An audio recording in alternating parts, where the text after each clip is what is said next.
అందరికీ praise the lord. ఈరోజు మనము లేవియా కాండము 14వ అధ్యాయాన్ని ధ్యానం చేసుకుందామండి. మరియు యెహోవా మోషేకు ఇలాగు సెలవిచ్చెను, కుష్ఠరోగి పవిత్రుడని నిర్ణయించిన దినమున వానిని గూర్చిన విధి ఏదనగా, యాజకుని యొద్దకు వానిని తీసుకుని రావలెను.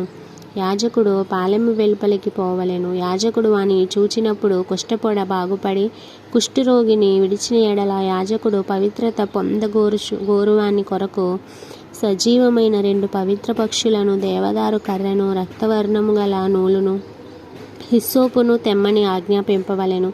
అప్పుడు యాజకుడు పారు నీటిపైని మట్టి పాత్రలో ఆ పక్షులలో ఒకదానిని చంపనాజ్ఞాపించి సజీవమైన పక్షిని, ఆ దేవదారు కర్రను, రక్తవర్ణము గల నూలును, హిస్సోపును తీసుకొని పారు నీటిపైని చంపిన పక్షి రక్తములో వాటిని సజీవమైన పక్షిని ముంచి కుష్టు విషయములో పవిత్రత పొందగోరు వాని మీద 7 మారులు ప్రోక్షించి వాడు పవిత్రుడని నిర్ణయించి సజీవమైన పక్షి ఎగిరిపోవునట్లు దానిని వదిలేయవలెను. అప్పుడు పవిత్రత పొందగోరువాడు తన బట్టలు ఉతుకుకొని తన రోమం అంతటిని క్షౌరము చేసుకొని నీళ్లతో స్నానం చేసి పవిత్రుడగును.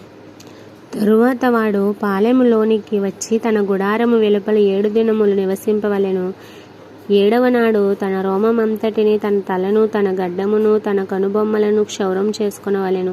తన రోమమంతటిని క్షౌరము చేసుకొని బట్టలు ఉతుక్కొని మొడలు నీళ్లతో కడుగుకొని పవిత్రుడగును. 8వ నాడు వాడు నిర్దోషమైన 2 మగ గొర్రెపిల్లలను, నిర్దోషమైన ఏడాది ఆడు గొర్రెపిల్లలను, నైవేద్యమునకే నూనె కలిసిన 3 10వ వంతుల గోధుమ పిండిని, 1 అర్ధసేరు నూనెను తీసుకొని రావలెను. పవిత్రపరచు యాజకుడు పవిత్రత పొందగోరు మనుష్యుని వాటితో ప్రత్యక్షపు గుడారం యొక్క ద్వారమున యెహోవా సన్నిధికి తీసుకుని రావలెను. అప్పుడు యాజకుడు 1 మగ గొర్రె పిల్లను, అర్ధసేరు నూనెను తీసుకొని అపరాధ పరిహారార్థ బలిగా వాటిని దగ్గరకు తెచ్చి అల్లాడింపబడు అర్పణముగా యెహోవా సన్నిధిని వాటిని అల్లాడింపవలెను. అతడు పాప పరిహారార్థ బలి పశువును, దహన బలి పశువును వధించు పరిశుద్ధ స్థలములో ఆ గొర్రె పిల్లను వధింపవలెను. పాప పరిహారార్థమైన దాని వలె అపరాధ పరిహారార్థమైనది యాజకుని దగును, అది అతి పరిశుద్ధము. అప్పుడు యాజకుడు అపరాధ పరిహారార్థమైన దాని రక్తములో కొంచెము తీసి పవిత్రత పొందగోరు వాని కుడి చెవి కొన మీదను, వాని కుడి చేతి బొటనవేలు మీదను, వాని కుడికాలి బ్రొటనవేలు మీదను దానిని చమరవలెను. మరియు యాజకుడు అర్ధసేరు నూనెలో కొంచెము తీసి తన ఎడమ అరచేతిలో పోసి కొనవలెను. అప్పుడు యాజకుడు తన ఎడమ అరచేతిలోనున్న నూనెలో తన కుడి చేతి వ్రేలు ముంచి యెహోవా సన్నిధిని 7 మారులు తన వ్రేలుతో ఆ నూనెలో కొంచెము ప్రోక్షింపవలెను.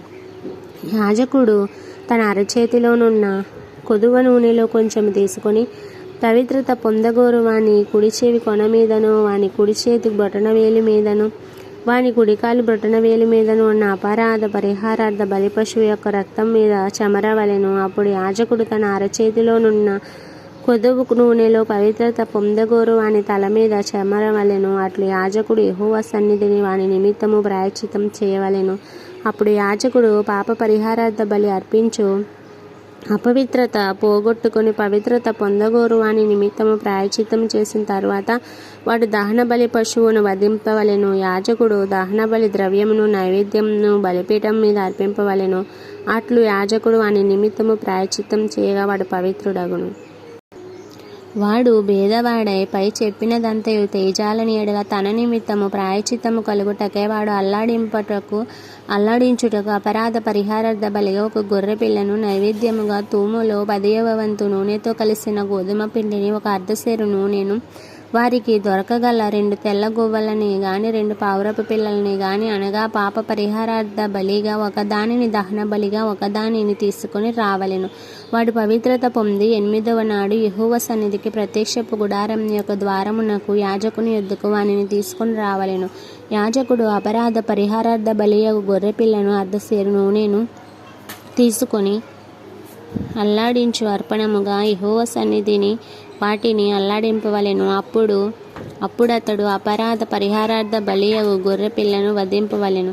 యాజకుడు ఆ అపరాధ పరిహారార్థ బలి పశువు యొక్క రక్తములో కొంచెం తీసుకొని పవిత్రత పొందగోరు వాని కుడి చెవి కొన మీదను వాని కుడి చేతి బొటనవేలి మీదను వాని కుడికాలి బొటనవేలి మీదను దానిని చెమరవలెను.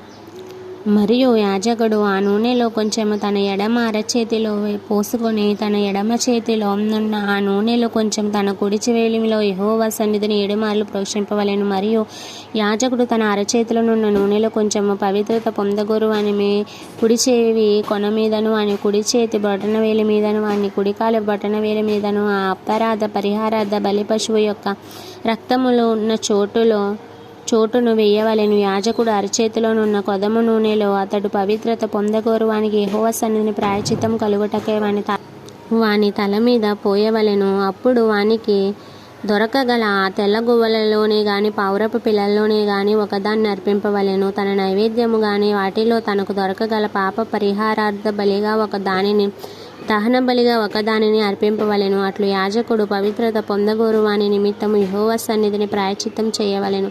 కుష్ఠపొడ కలిగిన వాడు పవిత్రత పొందదగని వానికి సంపాదింపలేని ఎడల వాని నిశ్చయమైన విధి ఇదే.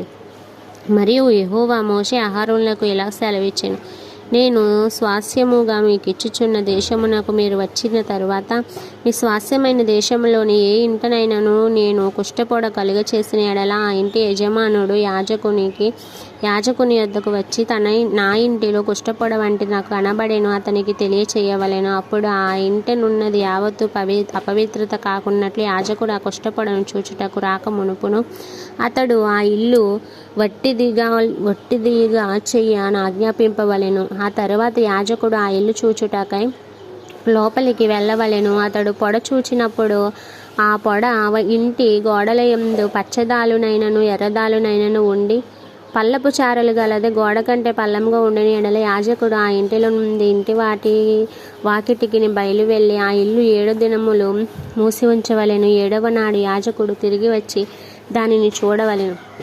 అప్పుడు ఆ పొడ ఇంటి గోడల యందు వ్యాపించినదైన ఎడల యాజకుడు సెలవు చొప్పున ఆ పొడగల రాళ్లను ఊడదీసి ఊరు వెలుపలనున్న అపవిత్రత స్థలమున పారవేయవలెను.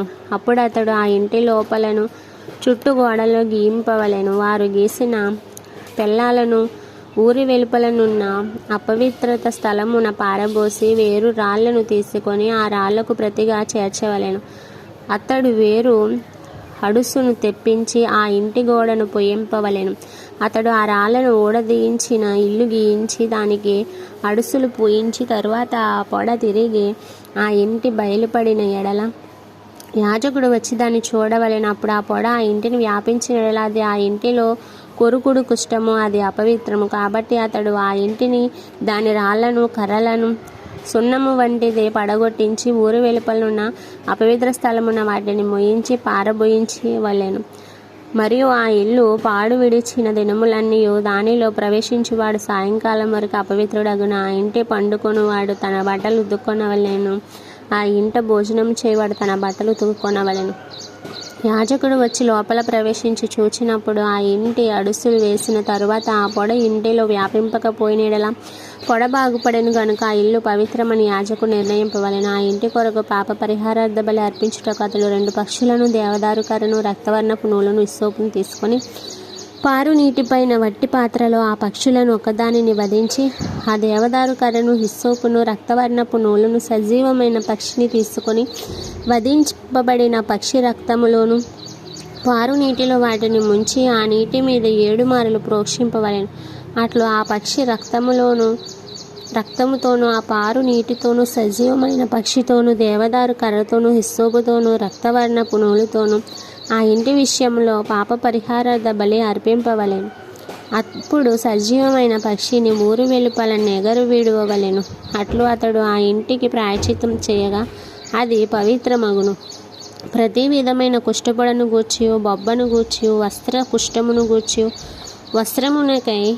వస్త్రముకైనను ఇంటికైనను కలుగు కుష్ఠమును గూర్చియు వాపును గూర్చియు పక్కను గూర్చియు నిగనిగలాడు మచ్చను గూర్చియు పక్కును గూర్చియు నిగనిగలాడు మచ్చను గూర్చియు ఒకడు ఎప్పుడు అపవిత్రుడగునో ఎప్పుడు పవిత్రుడగునో తెలియచేయటకు ఇది కుష్ఠమున గూర్చిన విధి. ఇంతటితో ఈ పరిశుద్ధ వాక్యం మనలను దీవించి ఆశీర్వదించును గాక. ఆమేన్.